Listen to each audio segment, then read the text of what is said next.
Hi everyone, and welcome to Chasing the Dream with Demi Lynn Walker. Today, we are interviewing radio show host, comedian, actor, and Saturday Night Live star, Joe Piscopo. So, thank you, Joe, for taking time out of your day to come and talk with me. You are so cute, I can't stand it. It is my pleasure and my honor. Your parents are here. We're here in my radio studio here at AM 970, The Answer. You're doing great. That was a great introduction. Thanks. That's not even live, and you did it great. Thanks. You're good. I'm honored to be with you.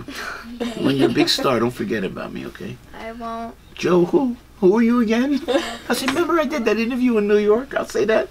It was one of my first. That's right. I've done a few, but You're doing like great. my first big one. So let's get to the questions. You've had a big career with acting and on Saturday Night Live, the radio show, and Frank Sinatra singing. Yeah. So, like, out of all of them, which one was the hardest?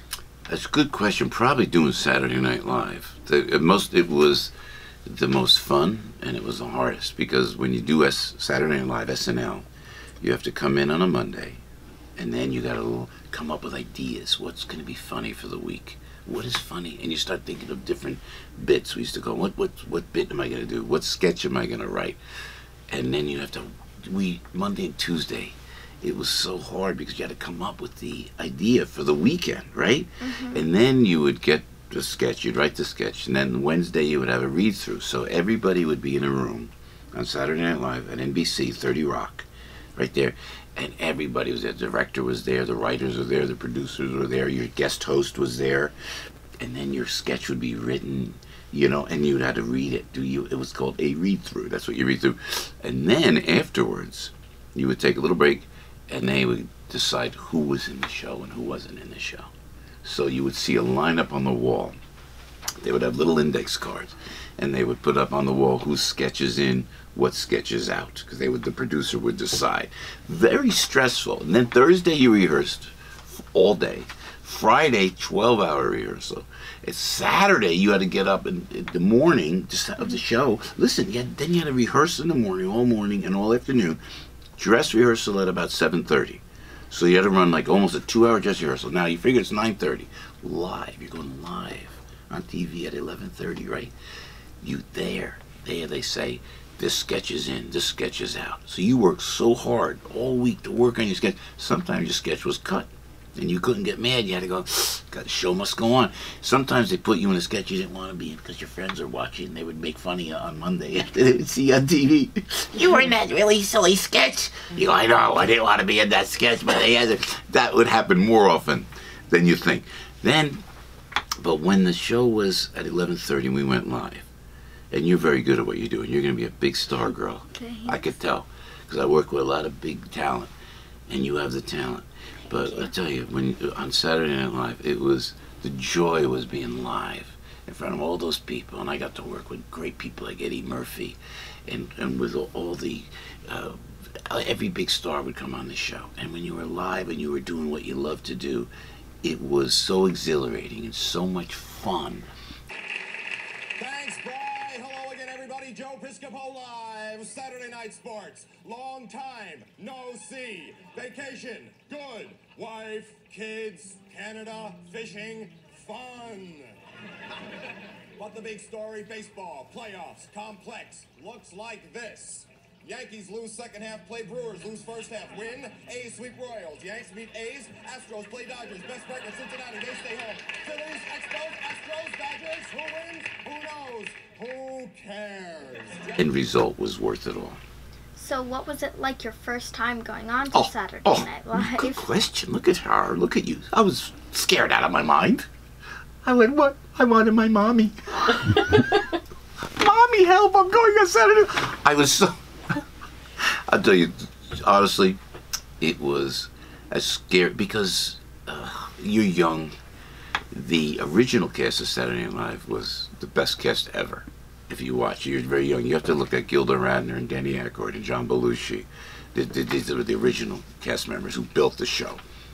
We had to follow that cast, which was an impossibility. You had to follow. How do you follow John Belushi and Gilda great talent. So when I first went on, I'll never forget, it was Saturday, we were about to go on, it was about 11:25 at night, and then my wardrobe guy, Mark Klein, you don't forget these things, said to me, because I said, oh my God, we're going to follow the original Saturday Night Live. I'm going on live television to millions of people in 5 minutes. And Mark Klein said, Joe, relax.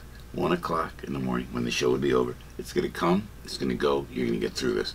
And I'll never forget those words from the wardrobe. It was the wardrobe guy. I went, yeah, you're right, we'll get through this. And we did. And then I got to learn to enjoy it like that. But it was, I must say, it was frightening at first. Yeah, because the first time's never easy. Oh, Lord. You never know how the crowd will react. Exactly. That's exactly right. Like, you might, like, be, like, so excited to do it, but then when you go out there, you could forget. I mean, like, it's scary the first time, and after a couple times, you'll start to get used to it, and then you'll get more comfortable. But, like, still, it's still scary. It's very scary. Like you said, you did the greatest show on earth. You said, we talked before we went on camera here. Greatest show, whatever it's called. I love that. And then you said, well, you had to remember the words. They had cue cards on Saturday Night Live.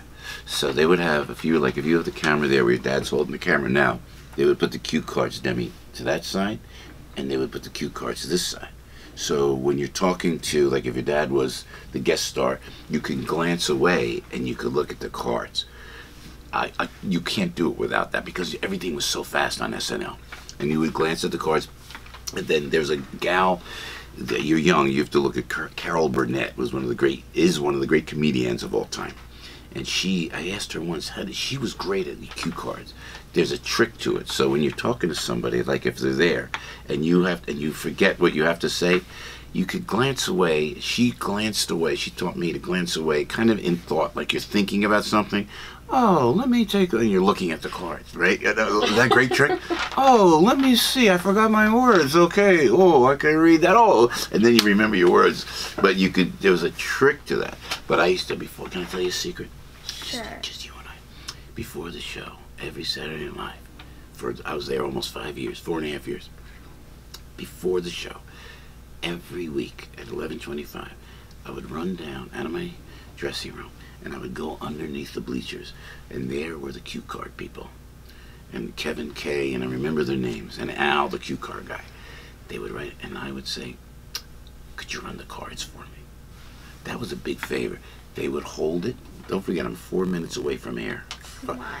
They would hold it, and I would watch the cards, and I would read the cards, and see where the words were placed. I prepared.